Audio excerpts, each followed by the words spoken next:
Welcome. I'm E.G. Marshall. This is going to be a story that's almost unbelievable.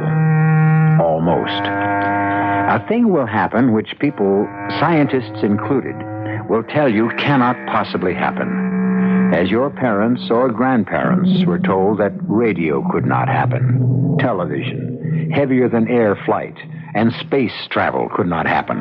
The thing is almost impossible. However, Kathy and Doug Sellers live in a middle-class suburb. Their neighbors are people to whom they say good morning, with whom they discuss the weather and the crabgrass. That's about the extent of the neighborliness. So that Doug is surprised this evening when Kathy says, "Early dinner tonight. We've been invited next door to spend the evening." Oh, the Carters, they invited us over? No, not the Carters. No, next door the other way, the Joneses.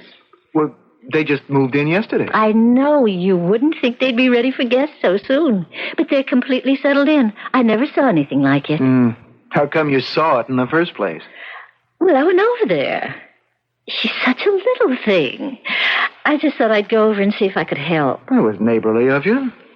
Well, but there wasn't anything to help with. You like her? She's nice, yes. Her name's Tootie. Tootie? I said we'd come, okay? Oh, sure, of course. He's kind of funny looking. Well, they're quite small, both of them. But he's got a big head. I know they can't help it, but somehow small people with big heads put me off.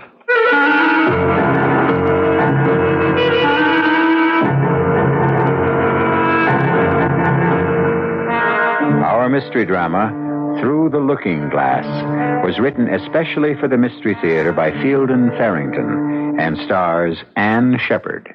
It is sponsored in part by Buick Motor Division and Anheuser-Busch Incorporated, Brewers of Budweiser. I'll be back shortly with Act One.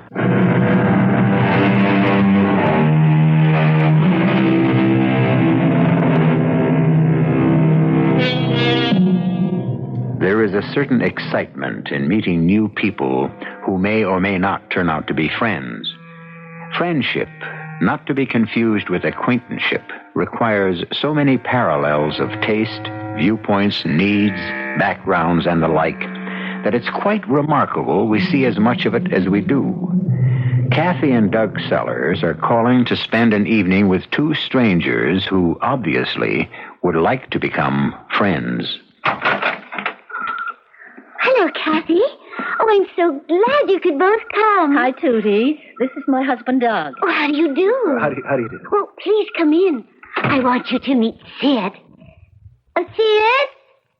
Oh, he's upstairs. Sometimes he's so slow getting ready for anything. Well, won't you sit down? You really are settled in, aren't you? It's very nice, too. Everything looks brand new. Oh, yes, it is. Well, can I get you a cup of coffee or... Oh, dear, I don't think we have anything to drink. I mean, like... coffee's fine. Hello down there. I'll be right with you. Sid, do we have any... You didn't get any whiskey or anything, did you? No, I'm sorry. I'm sorry. I should have thought of that. We don't drink at all, you see. And it's just easy to forget. That's no excuse. I should have... Oh, that's all right. We don't drink either. Not really. Hardly ever. You see, where we come from, people just don't drink. Oh. You must come from a far distance. Trying to think of a place where nobody drinks. Well, things are very different here. We're really very... Oh, what is that word, Sid? Backwoodsy. We're very backwoodsy. Yes. Uh-huh. You're putting us on, right? We're... What? You're putting us on, kidding us. Oh. Well, I mean, this furniture looks as if it had been designed for 20 years from now. You know? Backwoodsy? Well, the furniture's all new, you know. And you've got it all arranged so quickly. As I told Doug earlier, it looks as though you've been living here for years. And he's right, you know. It's very advanced. Is it? Well, is it too... It's all right, Tootie. She's so afraid we're going to seem, you know, different.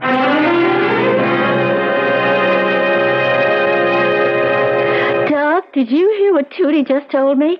Sid's in the same business you're in. No kidding. Are you an inventor, Doug? Well, no, I'm more like a designer, actually. Internal combustion engines. Oh, we're not too far apart. As a matter of fact, I'm working on something right now that may put you out of business. Oh? What would that be? I've got a motor that's powered by solar energy. Oh, by sunlight? Just sunlight? Yes. Well, not the light itself, of course, by the emanations. Does it work? Oh, yes. Would you like to see it? See it? I've got a working model down in the basement. A solar energy motor in the basement? Oh, I see. It doesn't need the direct light. And besides, it stores. Do you want to see it?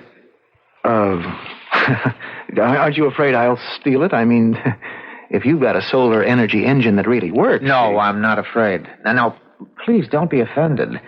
I've had to work out some pretty radical new mathematical concepts that, well, you wouldn't understand them just looking at the model. Nobody would. Okay. I'd love to see it. Good, come along.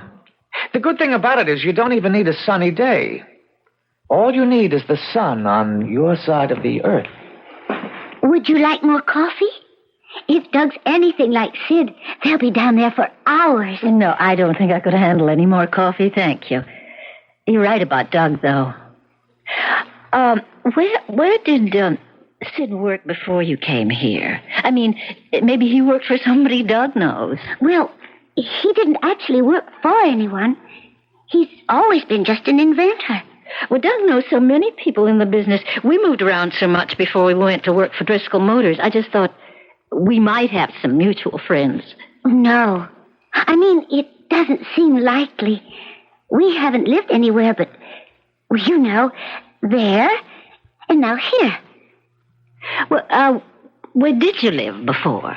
It was just, well, like a different world almost. That's why I'm so pleased about tonight. We're the kind of people who just can't live without friends, you know? We were afraid there wouldn't be anyone we could, well, be friends with. So that makes tonight so good. Oh, Tootie, you don't have to worry. We have a lot of friends you'll probably meet. Where we used to live, we knew everyone. Just everyone. Oh, that must have been nice wherever it was. Oh, yes. It was all we knew, of course. In many ways, it's better here. Much better.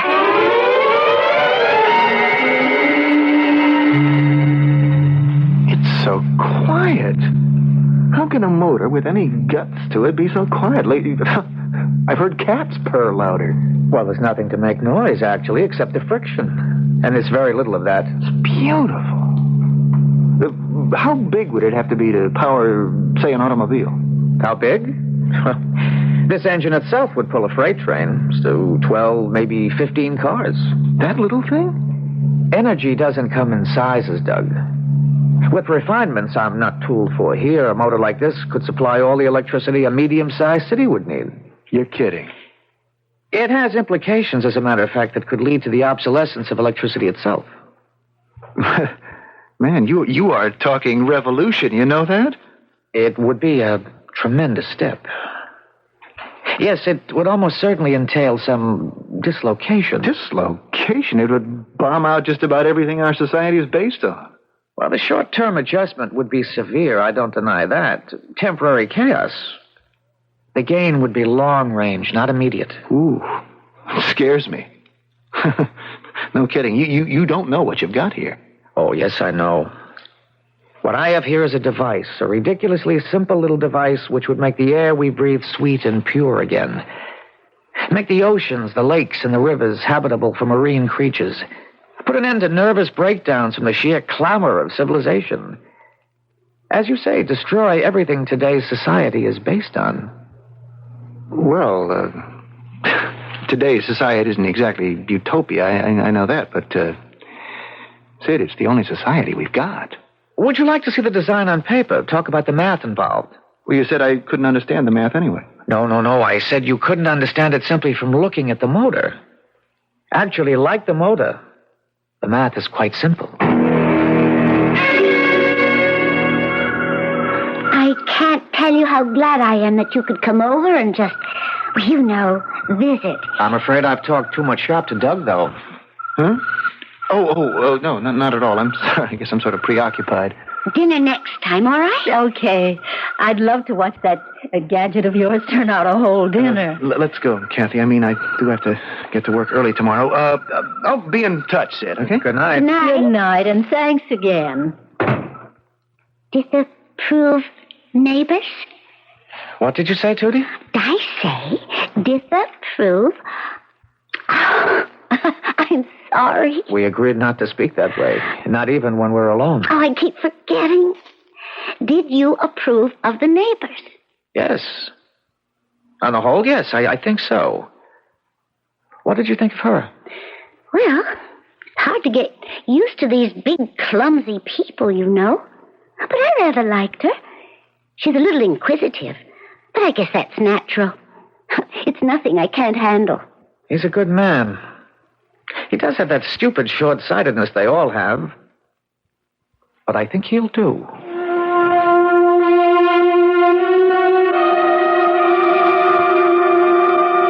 Well, I don't care what you told them about us hardly drinking. I want a good solid slug of bourbon. Okay. Something happened? What? Did he tell you where they're from? Where they moved here from? No, I don't think so. Well, she's a pretty close-mouthed one. Aren't you even going to put any water or anything with it? He's quite a guy, that Sid. How do you mean? But when Tootie... what kind of a name is that, anyway? Anyway, when she called him an inventor, she sure wasn't kidding. Did she say anything about where they came from? I told you I spent the whole evening trying to find out where they're from. But she's slippery as an eel. I didn't get to first base. People don't give things away. You have to be suspicious when a man wants to give something away. I think he was completely cracked, except that crazy math of his works. So does his engine. I don't have any idea what you're talking about. He wants to give it to me. Now, you can't tell me there isn't a catch in that somewhere. He just wants to give it to me. The whole thing, no strings attached. Give you what? He's got this machine, this motor, this engine. Designed it, built it himself, he says, invented it. Draws its power from sunlight, sun rays. Now, there's a difference, and it's just gonna... it's gonna blow the whole world up, that's all. A bomb? You mean a bomb? Oh, no, just the opposite, I guess you could say, only... Good Lord, the mess it could make. It's like we made a wrong turn 100 years ago or so, all of us, our whole society, and what he wants to do is to back up and make the proper turn. But you just can't wipe out. It's a very scary thing. Kathy. What am I gonna do? Well, I don't really understand the problem yet, Doc. Okay. He's got a machine that takes its power from the sun, okay? Okay. Yeah, and that's about the size of a small vacuum cleaner, and it could power a city. It could. I've seen it. I've seen the blueprints. I've learned the math. Learned it, mind you, in half an hour. And all our old math, everything I spent my life learning, it's all just silly kid stuff. He wants... Did you say he wants to give all this to you? Now, figure what it means. Everything we know is down the drain. Now, just think about oil. You've got 50 billion or so barrels of oil tucked away, and you're using it to make the world market go where you want it to go. All of a sudden, your 50 billion barrels of oil aren't worth the price of half a dozen loaves of yesterday's bread. And it's not going to make you happy. It's going to make you feel very, very restless and insecure. Or you manufacture, or all your money is in something or other power and light company, or you work in a gas station, or you're a coal miner, or I don't care, you're anything. Whatever you do for a living, it's dead. And Sid wants to give the damn thing to me. Maybe I don't blame him. Wouldn't there be a lot of money in it? For us? Millions. Oh, hell, more like billions. Take it. I'm not even sure money would have much value anymore. Apart from everything else, I've got this feeling I'm being used.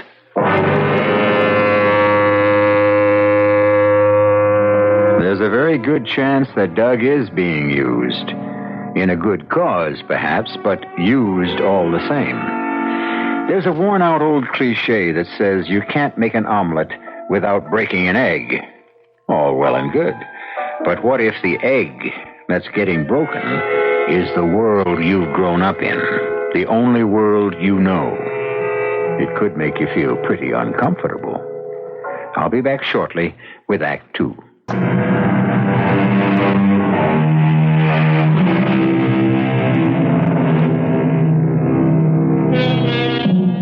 Doug Sellers didn't have a very good night's sleep. He and Kathy spent most of what was left of the night talking about their new next-door neighbors, Sid and Tootie Jones. That is an odd name, Tootie, isn't it? At any rate, Doug's mood isn't the best this morning. I'm going to have a talk with old Driscoll today. About Sid's gadget, the solar thing? About how hard the guy's working trying to give it away. There's something spooky about that. I don't like being spooked. You said Sid's crazy to give the thing away. Aren't you doing the same thing if you tell Mr. Driscoll? If I decide to take that nutty engine from Sid, and I haven't made my mind up yet. I couldn't possibly handle it on my own. It's going to take a lot of money to get a solar-powered motor in production. I'm not even sure Driscoll Motors is big enough. But won't you have to give some of it to Mr. Driscoll if you bring him into it? Only if I decide to accept from Sid. And if I do, the whole thing was a gift to me in the first place. Well, I just thought... Oh, well, you know best. If you want the truth, I don't know a damn thing. Except that I'm sitting on a cake of very high explosive, and it's making me very uneasy.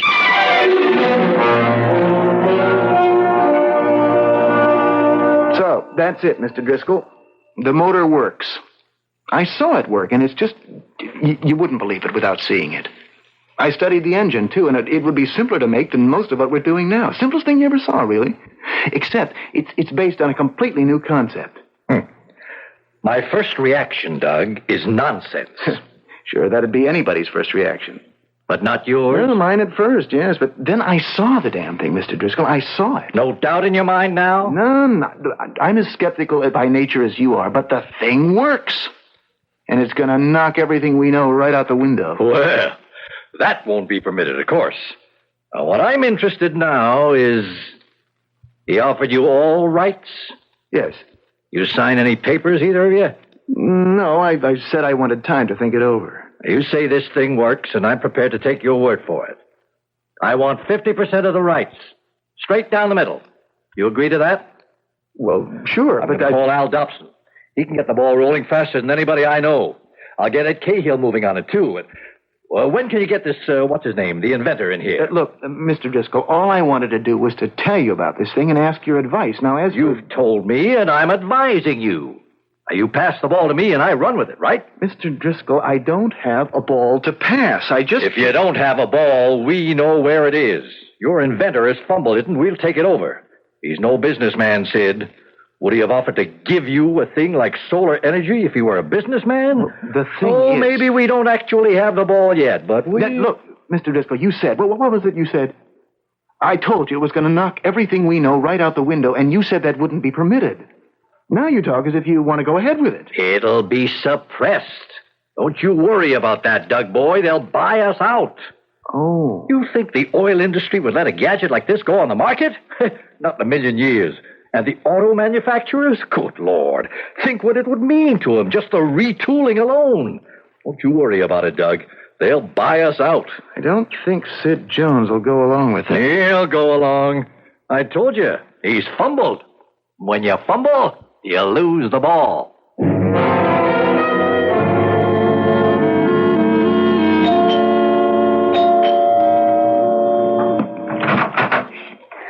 Oh, hello, Kathy. Hi. I washed the breakfast dishes, did 2 loads of laundry, and vacuumed the living room.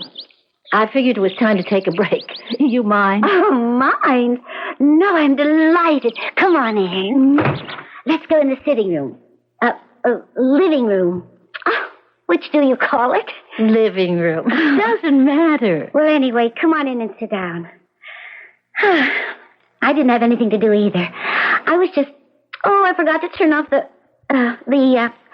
television. That's a television set?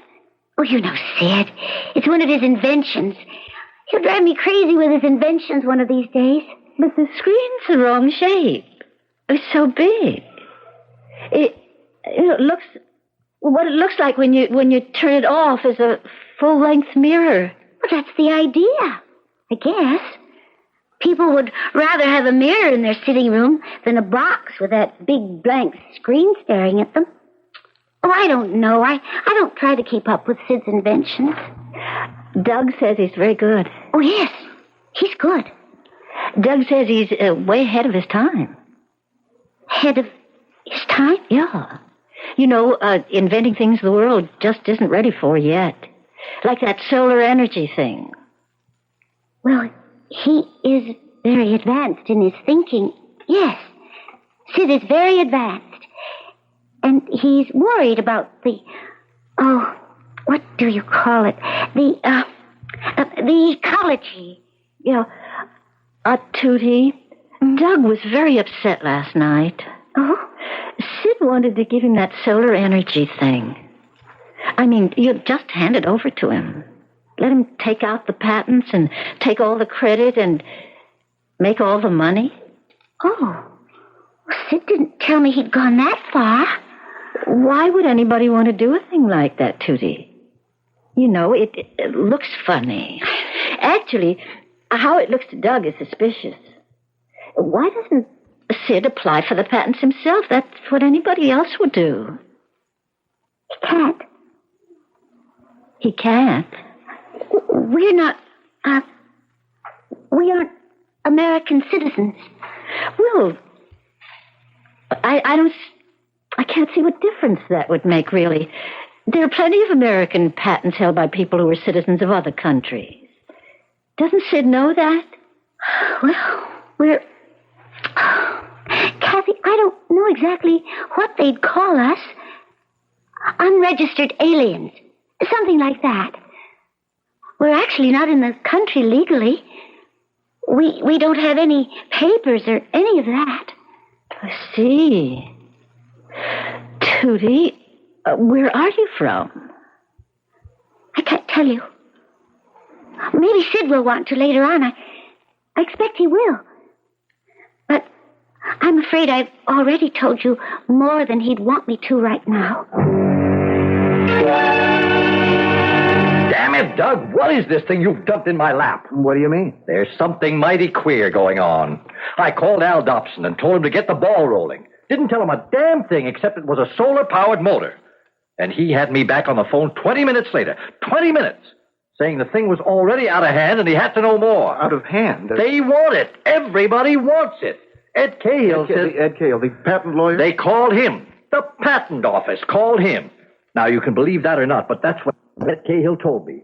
They've been hearing talk about solar energy down there, they said, and they called him. Well, it looks like... Somebody's pushing this thing. That's what it looks like to me. Somebody very big. Well, after all, solar power... I want you to see this, whatever his name is, this kook that's trying to give the rights away. I want you to get this paper signed. What is it? Don't waste time reading it. It's a simple release. Later on, there'll be reams of paperwork, but right now, I want that release signed. All right, Mr. Driscoll. And Doug... Yes? If you don't get that release signed, or if this nutty solar thing turns out to be phony, I'm going to bury you so deep they'll never dig you out. I should never have talked to Driscoll about Sid's invention.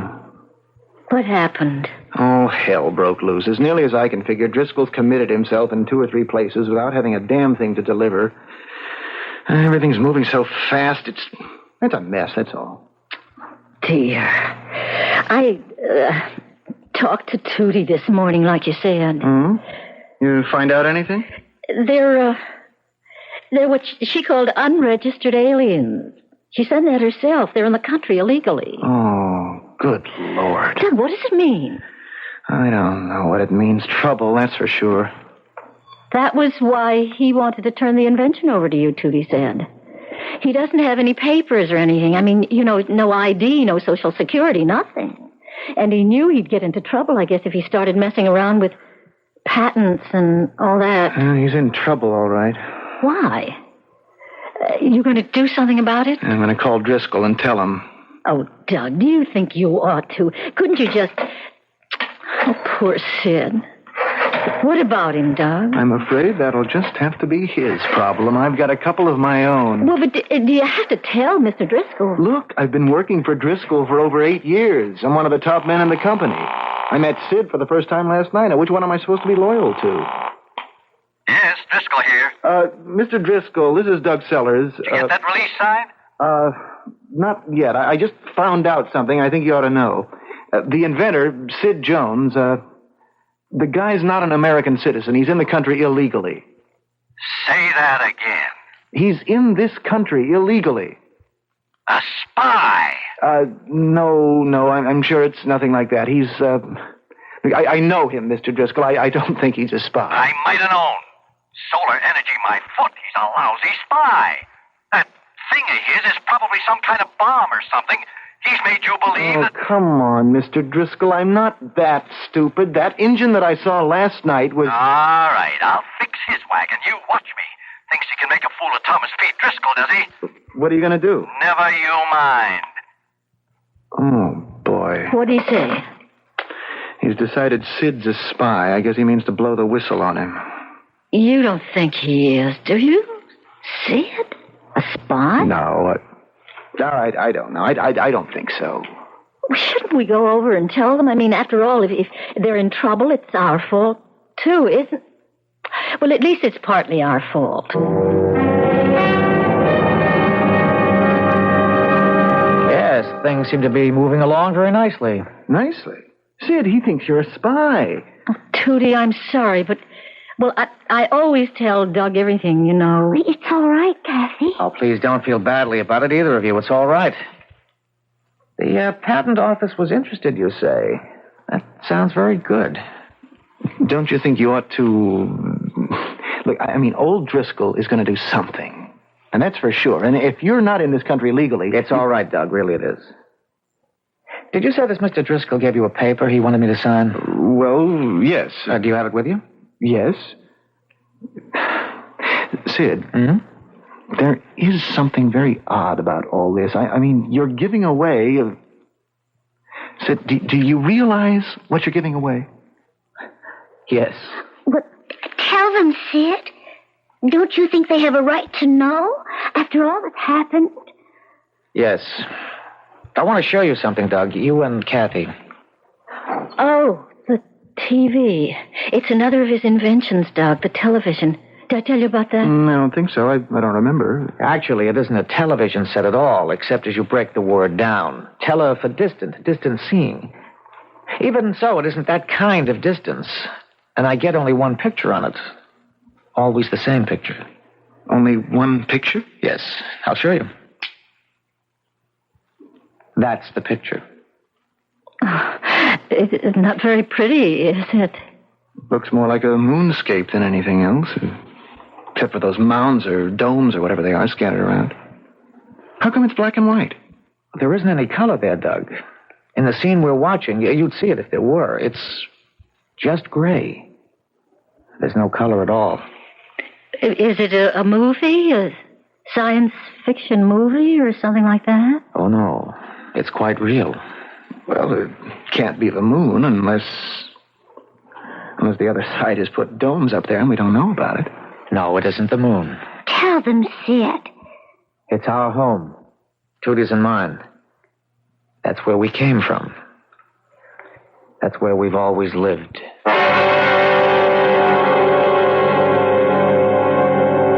An alien world, old enough and weathered enough to look like our moon. Well, we've all heard or read stories about such places. That was fiction, of course. But it hasn't been so very long since it was only in fiction that men put on spacesuits and blasted off from Earth and later walked on the moon. Today's science fiction has an unsettling way of becoming tomorrow's fact. I'll return shortly with Act 3.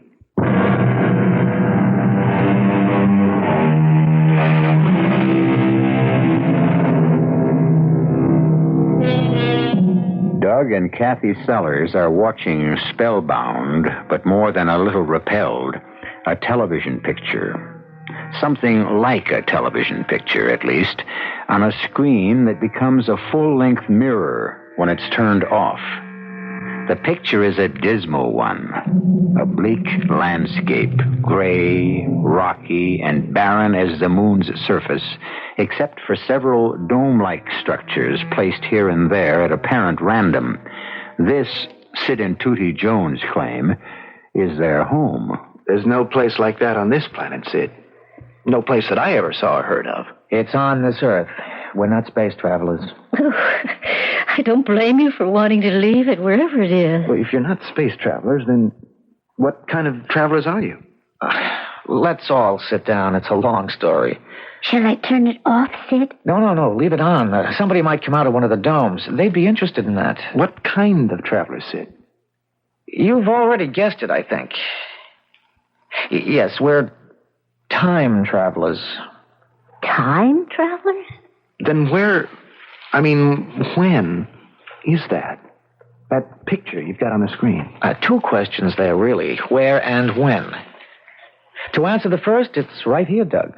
Right in this very neighborhood, on this very spot. Well, then... When? Yeah. The year you're looking at is 3987. A little over 2,000 years from now. And that's what this neighborhood looks like? That's what the whole world looks like, Doug. Worse. This is a garden spot. Oh, it's some kind of trick, isn't it? I mean, it's just something you invented. More like something you invented. You, all of you, in the next few generations. That's misuse of the Earth's resources. All of your mistakes carried out to their final inevitable conclusion.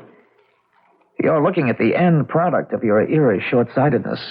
I just don't believe it. Well, there it is.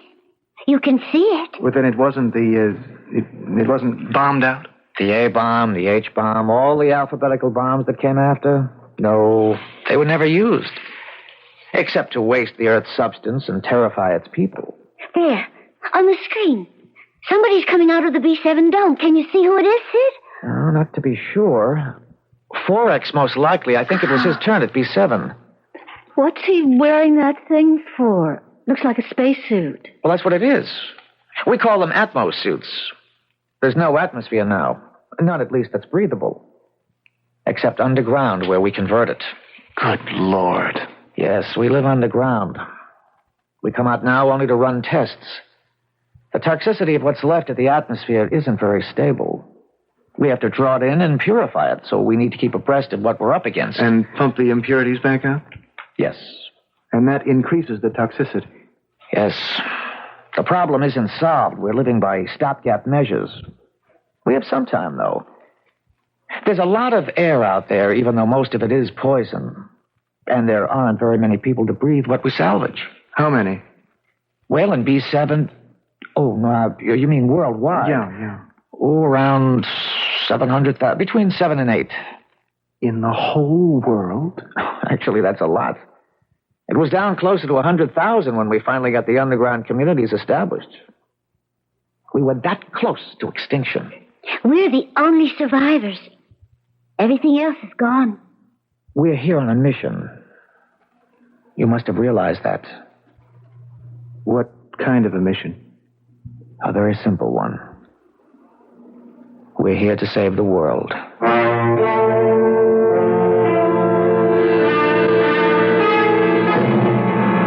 Sergeant Wilson. Yeah, I want to talk to the chief of police. He's out of town. What can I do for you? Listen, I'm Thomas P. Driscoll of Driscoll Motors. I want to report a spy. Report a spy. You'd like to give me the details? I can only give the chief the details. No way, Mr. Driscoll. I offer you a spy, a genuine spy, and you won't put me up. All right. I'm coming over there. By God, I pay my taxes, and I'm entitled. I'll be over there in 10 minutes. Did you say save the world? You're here to save that world 2,000 years from now? That world, which of course is simply this one grown old. That's a dead world. It's beyond saving in our time. We have a few 100,000 people living inside it. Like people on one of your life rafts. If the people on the raft aren't rescued, they'll die. The same with our people. They'll die, or their grandchildren will, or their grandchildren. We few have survived the catastrophe temporarily. And so you've come back here, back to our time with... With the only treatment that can possibly save the world. We have a cure for its sickness, and we mean to administer it. Call me one of the doctors. There are many of us. Many of you. Oh, yes, one man could never do it. Your Mr. Driscoll was very right about that, Doug. We have many people in this time, some of them in very high places where pressure can be applied, where red tape can be bypassed. Speaking of Driscoll, Sid, I think you ought to... Don't worry about it. It isn't important. Now, will you let me sign that paper he gave you? All right. I've read that the people of your time set great store by pieces of paper with signatures on them. What are these numbers you put under the signature? Oh, that's just to make it thoroughly legal. That's my designation in my own time. 6D48M. We have numbers instead of names, although we still use nicknames. Mine actually is Sid from 6D. My designation is 2T93K. Tootie. 2T. That's kind of a cute name, though, once you get used to it. Well, if you had time travel, I mean... Why did you wait until the world got into such a state? Time translation is a relatively recent discovery. But why this particular time? I mean, why not earlier or later? Oh, no, irreversible damage has been done at this time. As a matter of fact, it was at this time and point that the depletion of resources began accelerating so rapidly that it got out of control. Any later would have been too late. Well, much earlier, you wouldn't have had the technology needed to use what we wanted to give you. I hope I haven't spoiled it for you. For all of us. No. If it doesn't work, it's nobody's fault but my own. I made the decisions. It was my assignment.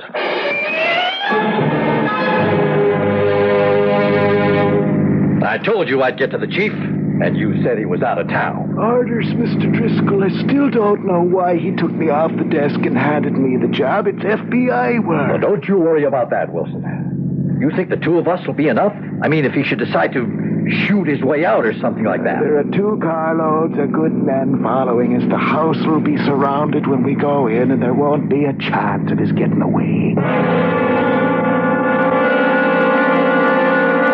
Yes, there's a car stopping out in front now.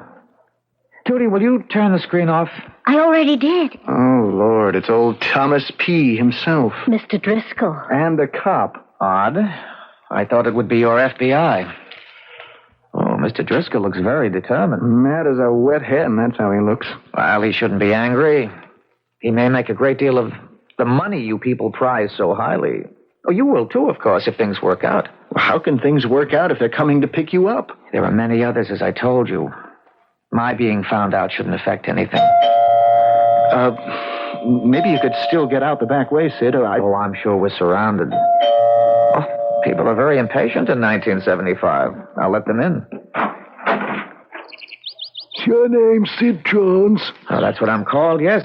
Won't you come in? Put the cuffs on him, why don't you? He's your spy. What are you waiting for?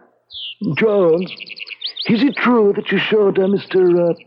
Sellers, is it that you showed him an invention of yours last night? Oh, yes, it's still down in the basement if you'd like to take a look at it. Sergeant, you'll be making a great mistake if you arrest this man. Have you lost your mind? Sergeant, I can prove beyond any question that I am not a spy.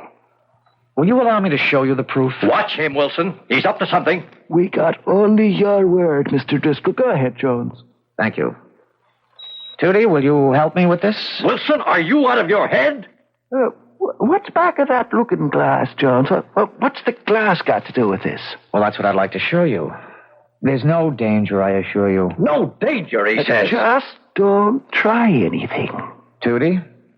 The 3rd button? Yes, the 3rd button. What's happening? That's no mirror. Look at that thing. It was turning all milky, foggy. Wilson, why don't you do something? He can't get away. Give the guy a chance. I think it's ready now, Tootie. Stop her!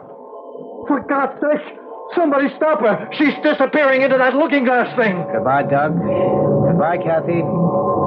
Thank you very much, both of you, for all you've done. Stop right there, Jones. Stop, or I'll... Oh, you what? He's gone, you idiot. You let him walk right through that looking glass. It's changing again. Look, Kathy, it's making a picture. Oh, my God. A park. It's a beautiful park with trees and flowers and people walking around. And not in those miserable spacesuits either. No. It's bright, pretty clothes. And children play. Oh, Doug, it must... Look, there's a dog, a little poodle. For God's sake, what kind of mirror is that? Break through it, you fool. Smash it. I don't care what it is. Smash it. I guess you're right. Now, please stand aside, all of you. What are you going to do with that gun? Just use the butt of it to break the glass, ma'am. Now, please stand clear. There's nothing back there but the wall. Just a plain blank wall. Oh, I almost forgot. Here's that release you wanted Sid to sign, Mr. Driscoll. I don't want the damn thing. I don't want anything to do with him and his magic mirrors. I don't want any part of any of it. I don't think you really have a choice, Mr. Driscoll. That was a park we saw through the looking glass before the sergeant here smashed it. And if they have a park, we have solar energy. We couldn't change it if we wanted to.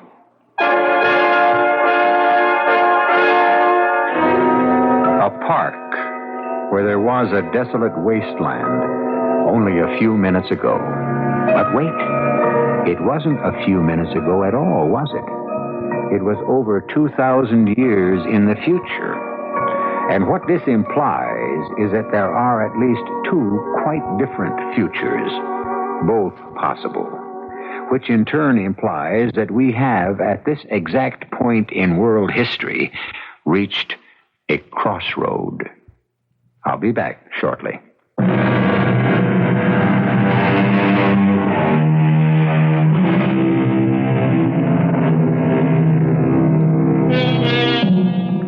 Perhaps we shouldn't be surprised if one day, before too terribly long, we hear that solar energy is in the process of being harnessed. In any case, I believe that 6D48M, alias Sid Jones, has given us something to think about. Let's hope the right people do the right kind of thinking. Our cast included Ann Shepard, Jack Grimes, Evie Juster, Russell Horton, and Ken Harvey. The entire production was under the direction of Hyman Brown. And now, a preview of our next tale. How long does murder keep fresh? Forever. Whose murder? He killed a priest. A priest. Father Jim Morgan, what have you got? What do you got? You got my word that your sentence will be cut. I made deals while you was in diapers. Now, we'll do it this way. My mouthpiece has to meet with a DA. And all the I's get dotted, and all the T's get crossed. How do I know you got anything? Only 3 guys know about something that could sit Mike Perry down in a chair. Mike, me, and Pop Morrison. You know the guy who went straight and runs a restaurant? Well, what is it? I like you, copper. But first, my mouthpiece has to tell me we got a deal. Radio Mystery Theater was sponsored in part by Anheuser-Busch Incorporated, Brewers of Budweiser, and Buick Motor Division. This is E.G. Marshall inviting you to return to our Mystery Theater for another adventure in the macabre. Until next time, pleasant dreams.